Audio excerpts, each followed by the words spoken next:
मेरे साथ इस वक्त मनु की मम्मी मौजूद हैं और देखिए वहां पर पहुंची हैं जिसको मनु का पहला घर कहा जाता है। यहाँ बच्चे आशीर्वाद ले रहे हैं मैम से। मैम, बच्चे आ रहे हैं, बहुत खुशी से मुबारकबाद दे रहे हैं, आपसे आशीर्वाद ले रहे हैं, क्या कभी से मुझसे प्रेम करते हैं, मैं जहाँ मिलती हूँ बहुत प्यार करते हैं बच्चे। Congratulation ji, thank you so much बच्चे। मनु की जीत के लिए आपको बहुत बहुत बधाई। ये पहली बार है किसी ने इतिहास रचा है आज़ादी के बाद के 2 मेडल ओलंपिक्स में लेके आए हैं, कितनी खुशी। खुशी अवर्णनीय है मैम, अकल्पनीय है जी। परिवार की तरफ से किस तरह की बातें हो रही हैं, कॉल्स पर लोग क्या कह रहे हैं, गदगद हो? जो मनु को नहीं चाहते थे आज वो भी मनु के पीठ पीछे लड्डू खा रहे हैं, पार्टियां मना रहे हैं। बोलते हैं ना कि जब घर में लड़की पैदा होती है तो ससुराल में उसके पैदा होने पे जश्न नहीं मनाते हैं, बट आज जश्न मना रहे हैं उनकी खुशी में जी। और जब यहाँ से जा रही थी वो ओलंपिक्स के लिए, तो आप लोगों ने क्या कह के भेजा, किस तरह से मोटिवेट? हम वो जब भी कहीं बाहर जाती है खेलने के लिए हम उसको हंसा के खुश करके भेजते हैं, हम कुछ भी नहीं कहते। हम उससे उसकी शूटिंग को लेके मैच को लेके कोई बात नहीं करते हैं, क्योंकि हमने बच्चे को खुश रखना है। प्रेशर बन गया तो बच्चा खेल ही नहीं पाएगा, तो उसको खुश करके भेजो। जितनी अच्छी अच्छी बातें हैं ना, जितनी कहानियां हैं, जितने चुटकुले हैं, सारे बच्चे को सुना डालो। फिर बच्चे के दिमाग में शूटिंग करते समय वही रहेगा, वो शूटिंग से निकल जाएगी दिमाग से शूटिंग निकल गई, अच्छा शॉट मारेगा बच्चा जी। कब से मनु जो है वो चाहती थी कि वो ओलंपिक्स में जाए, मेडल जीते, और कब से प्रैक्टिस कर रही थी, कब से अपने लक्ष्य के लिए तैयार? वो 2017 से अपने आप को तैयार कर रही थी और बस अच्छा चल रहा है सब। मेरे घर को मनु ने गोल्ड मेडल से भर रखा है। मेरे चरखी दादरी वाला जो घर है उसमें इतने मेडल्स हैं मनु के, सोने के इतने मेडल, मतलब वो जो गोल्ड मेडल जिसको बोलते हैं ना, एक्चुअली वो सोना होता नहीं है, लेकिन वो सब ऐसे सजे हुए मैंने वहाँ हैंगर लगा रखे, उसमें टांग रखे हैं सारे जी। मुझे ये बताइए कि कितनी कड़ी मेहनत, कैसे मेहनत करती थी और कैसे उनके साथ आप लोग हमेशा मेहनत करके ही एक उच्च मुकाम को हासिल करते हैं। तो बहुत कड़ी मेहनत मनु ने करी है, 10 घंटे 12 घंटे।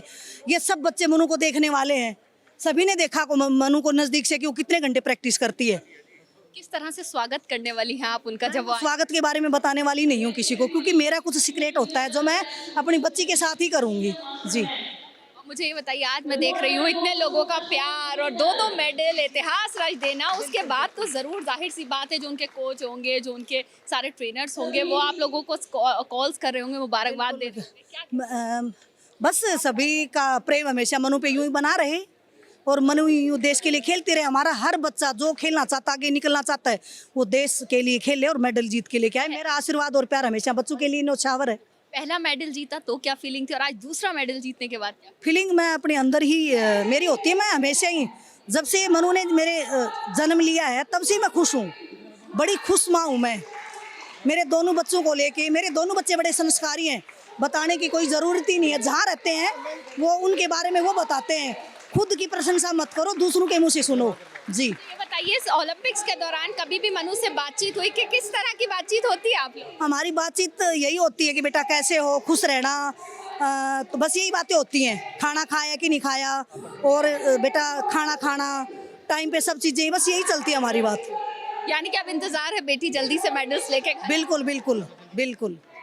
बाकी उन लोगों के लिए, उन बेटियों के लिए क्या मैसेज देना चाहेंगी जो अपने लक्ष्य की तैयारी कर? उन सभी बेटियों के लिए मैं ये कहना चाहूँगी कि एक माँ आज उन सभी बेटियों के लिए समर्पित है।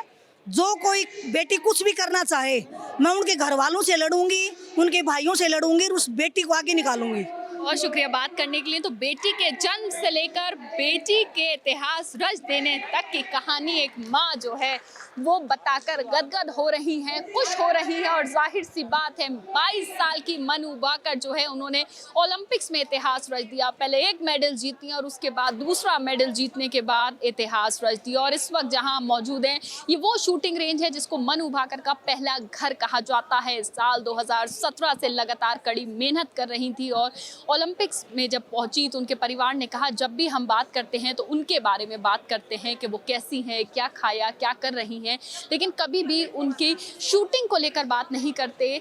क्यों? क्योंकि वो अपने लक्ष्य को लेकर हमेशा तैयारी करती हैं, लेकिन हम नहीं चाहते कि उनसे उसी बारे में बात कर उनको और स्ट्रेस में डाल दें। इसीलिए हम उनसे हंसी मजाक की बातें करते हैं। और आज जब मेडल जीत लिया मनु भाकर ने, दूसरा मेडल ओलंपिक्स में, तो उसके बाद परिवार और जितने भी शूटिंग रेंज के जितने भी लोग हैं, जहां वो प्रैक्टिस करती थी, जहां उनके सारे साथी मौजूद थे, जो उनसे जुड़े लोग थे, उनके ट्रेनर्स थे, वो सभी लोग यहाँ मौजूद हैं और लगातार उनके पेरेंट्स को बधाइयाँ दे रहे हैं। बधाइयों का सिलसिला, फूल और मिठाइयों का सिलसिला लगातार यहाँ जारी है। कैमरा पर्सन आदित्य के साथ Madhiya, ABP news, Haryana. For exclusive and insightful videos, subscribe to our new channel ABP Live Premium.